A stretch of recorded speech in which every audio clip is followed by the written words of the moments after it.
bien qu'il sera long, le dénouement de l'affaire Pierre Palmade semble s'accélérer. Le comédien de 54 ans a été impliqué dans un très grave accident de la route le 10 février dernier près de son domicile, dans la commune de Villiers-en-Bière, Seine-et-Marne, après que son véhicule se soit déporté sur la voie d'Annefas et a percuté une voiture de plein fouet. À son bord, un homme de 38 ans qui a subi plusieurs opérations et est toujours en service de réanimation, sa belle-sœur de 27 ans enceinte de 6 mois qui a perdu l'enfant qu'elle attendait dans l'accident, bien que celui-ci serait né vivant après une césarienne d'urgence, et un enfant de 6 ans qui est d'ores et déjà défiguré et dont le cerveau serait touché, lui aussi toujours admis en service de réanimation dans le coma et branché aux machines. Dans la voiture de Pierre Palmade, 2 jeunes hommes ont été aperçus avant de prendre la fuite. L'humoriste, qui n'a lui que 4 côtes cassées et quelques blessures annexes, est hors de danger et devrait être entendu par les enquêteurs prochainement. Il a été contrôlé positif à la cocaïne ainsi qu'à des médicaments de substitution au moment du drame. Une prise très récente selon les premiers éléments.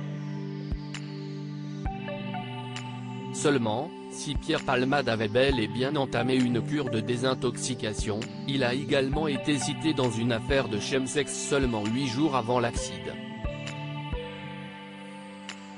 Une information que l'on doit au journal Le Figaro.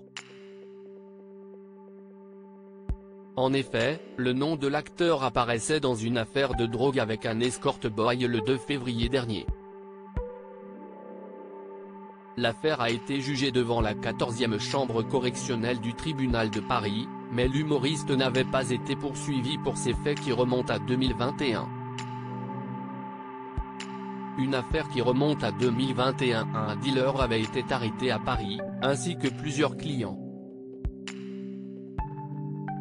Parmi eux, un jeune homme possédant la carte bleue de Pierre Palmade. Ce dernier a alors été convoqué par la police, qui l'a par la suite interrogé. Le comédien a reconnu avoir confié sa carte de crédit à ce jeune escort boy pour qu'il leur achète des sextoys ainsi que de la drogue.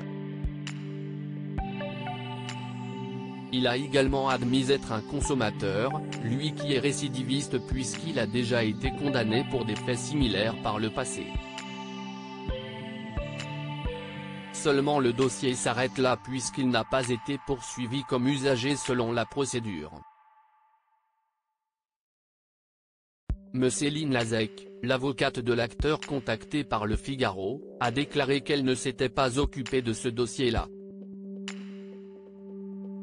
Suite à l'accident, Pierre Palmade est désormais visé par une double enquête pour homicide et blessures involontaires et infraction à la législation sur les stupéfiants.